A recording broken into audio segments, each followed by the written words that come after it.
Okay, our next topic for this video is the drugs or medications used to treat anemia. So let us first discuss the basic concepts about blood cells. So blood cells perform different tasks depending on their type.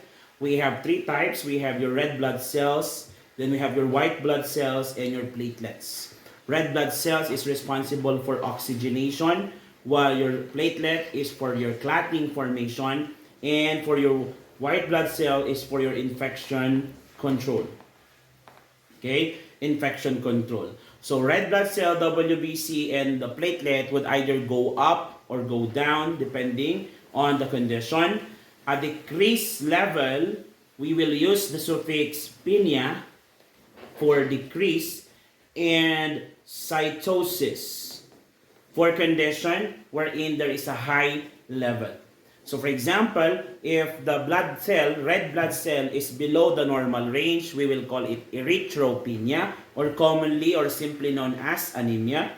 High level, erythrocytosis. Erythrocytosis. Platelet naman po, pag mababa or below the normal, thrombocytopenia. Higher or higher than the normal, thrombocytosis. Below the normal for WBC, leukopenia or leukocytopenia, and higher level is leukocytosis. But if all blood cells are low, we will call it pancytopenia. But if all levels are high, we will call it, okay, pancytopenia for decreased level of all. Then we have your polycytosis for increased level. So that's your polycytosis. Now, for these are the complete blood count. Okay, normal range for this lab test. For the WBC, it's around 5,000 to 11,000 in some books. Okay, wanna buy a car again.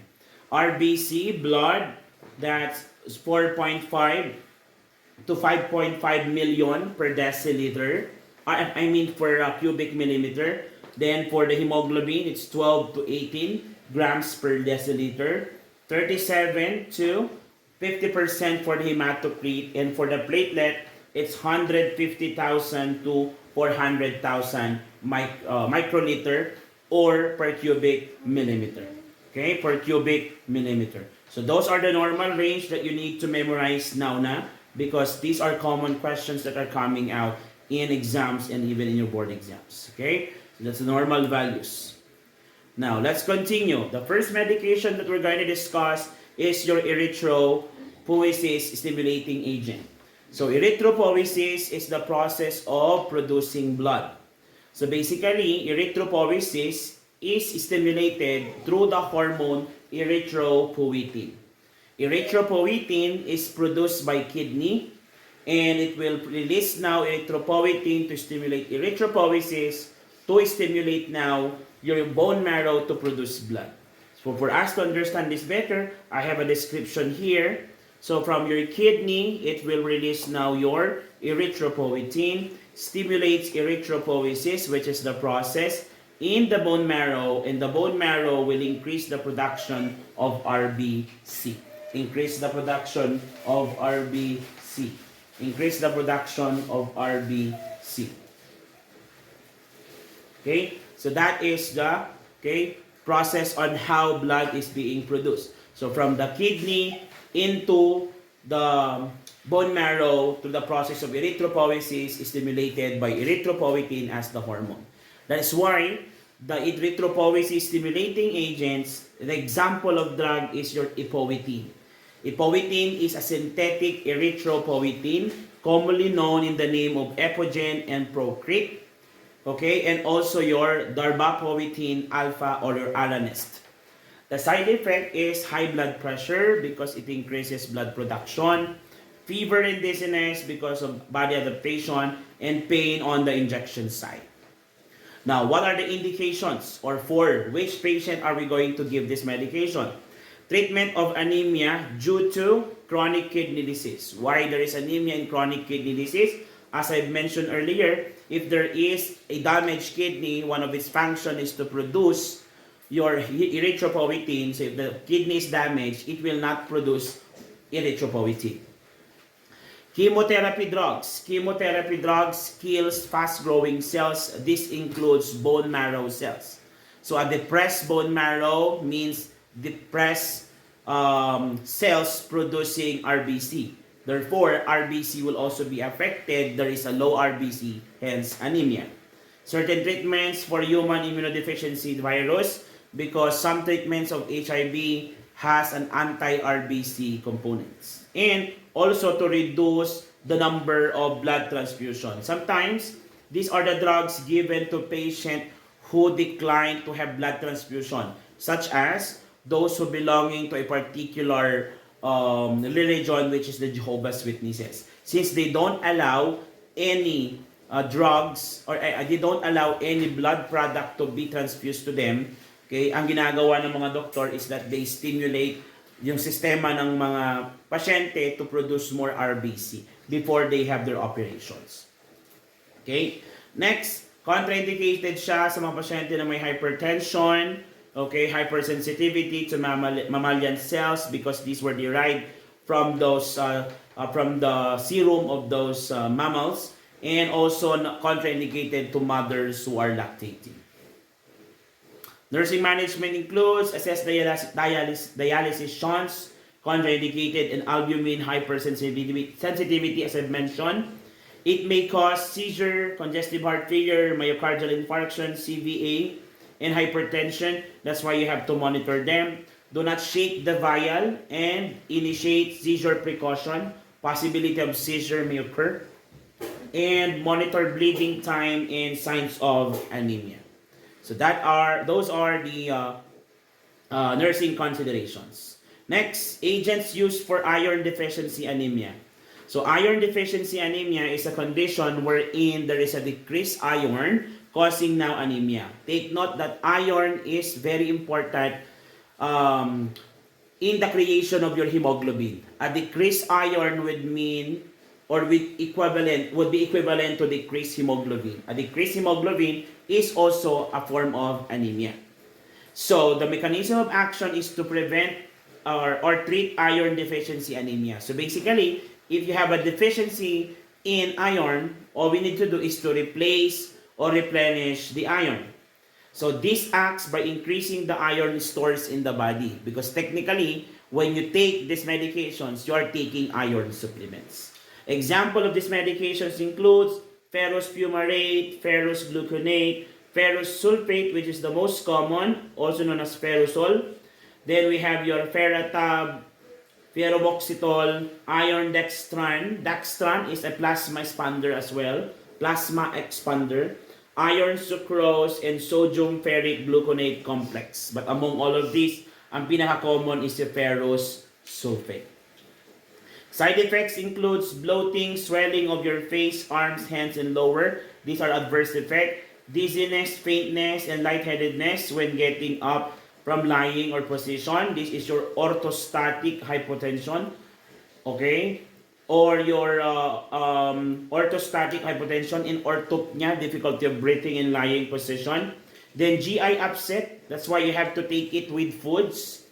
Nausea, cramps, diarrhea, and sometimes constipation. Pero mas common po ang constipation kesa diarrhea pag iron. Okay? So, problems with breathing. Now, indications, of course, for patient with IDA and for prevention of IDA, okay, especially for pregnant women wherein the blood volume increases, nakalagay din siya. And for menstruating women, as a matter of fact, it is advisable that women should take iron every day even they are not pregnant because they are physiologically anemic during their menstruation days. Contraindications includes with known allergy to this preparation. If a patient has hemochromatosis, hemochromatosis is a condition wherein there is an excessive iron in the blood. Hemolytic anemia, patient with peptic ulcer, colitis, and regional enteritis, because these medications can cause GI upset or irritation. Rare genetic disorder that block your intestine from absorbing iron, endurance sports, intestine stomach surgeries, including weight loss surgery or your gastrectomy. So nursing interventions would focus on maintaining seizure or maintaining absence of seizure, manage hypotension, constipation, epigastric pain, diarrhea, skin staining, and anaphylaxis if you are allergic to the medication. So skin staining is common kapag IM ang iron. That's why you have to what? Inject it, dip IM using Z-track. Okay? Para hindi po mag-stain. Okay? Or magmancha. Kasi blackish po ito. Assess nutritional status and bowel function. Okay? And monitor hemoglobin, hematocrit, and iron levels. Okay? Hindi rin maganda na nagtitake ka ng iron with full dosage tapos tumakain ka pa ng maraming foods na mataas sa iron. Pwede ka mag-develop ng hemachromosis. Kaya dapat i-monitor natin yon. May cause elevated liver enzymes. Take on an empty stomach to increase absorption. Okay? Pero at least 1 to 2 hours after eating. Then increase vitamin C to increase the absorption. Avoid taking this with milk because it counters the effect of the medication. Then use Z-track for IM injection as I have mentioned earlier because this would promote staining. Okay? Again, for any questions, feel free to comment it down in our comment section. We're down to our next drugs, agents for megaloblastic anemia.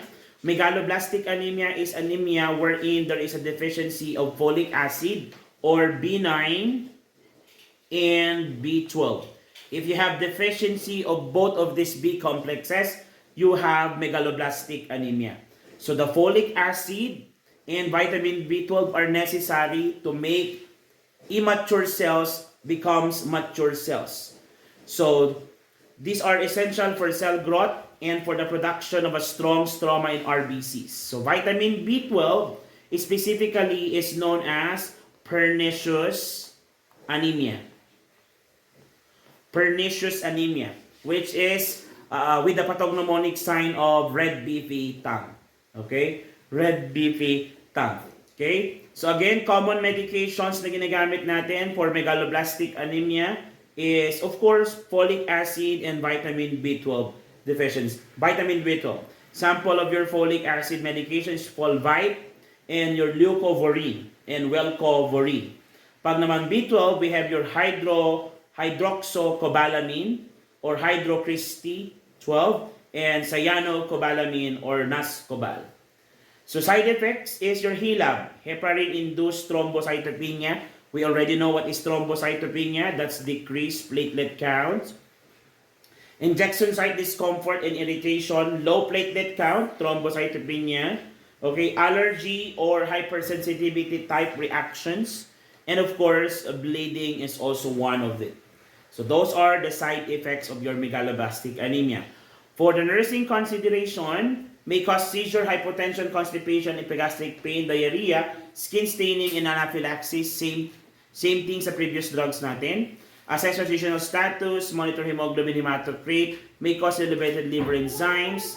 That is your ALT and AST. Okay, take on an empty stomach to increase absorption. And use Z-track for IM injection as well. And the last medication is the agent for sickle cell anemia. So sickle cell anemia is a condition wherein the blood or red blood cell would develop an abnormal shape or the crescent shape na tinatawag. So the crescent shape would cause now clogging of these blood cells in the small capillaries, causing now pain, okay, and other problems with the patient suffering from this condition. It's a common condition. It is a common condition to African American male and female race. Okay? Mechanism of action is it is an anti-metabolite used to treat sickle cell anemia. Basically, para siyang chemotherapy. It works by affecting the cells in the body such as cancer cells and sickled red blood cells. Okay? Basically, pinapatay niya yung mga sickled cell. Okay? Example nito is hydroxia and Ciclos, which are both brand name of hydroxyurea, which is the drugs. Droxia, however, is the drug na tinitake natin per oral. So common drug is your hydroxyurea or your droxia. This is per oral, while the other drug, Ciclos, can be given other route. It is a cytotoxic anti-neoplastic drug that is also used to treat leukemia, ovarian cancer, and melanoma. So anti-cancer cells din siya. Okay? So side effects is nausea, vomiting, loss of appetite, mouth sores, and diarrhea, because as we already know about chemotherapy drug, they decreases immune system as well.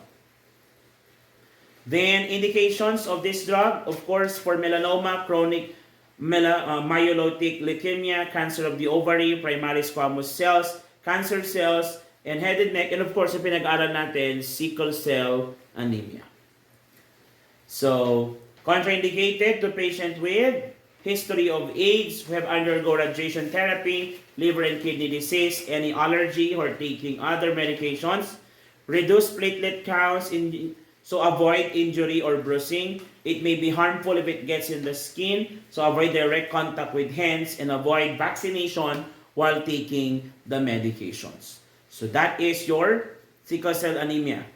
So, medication. So, nursing considerations natin, assess for allergy to any component of the drug.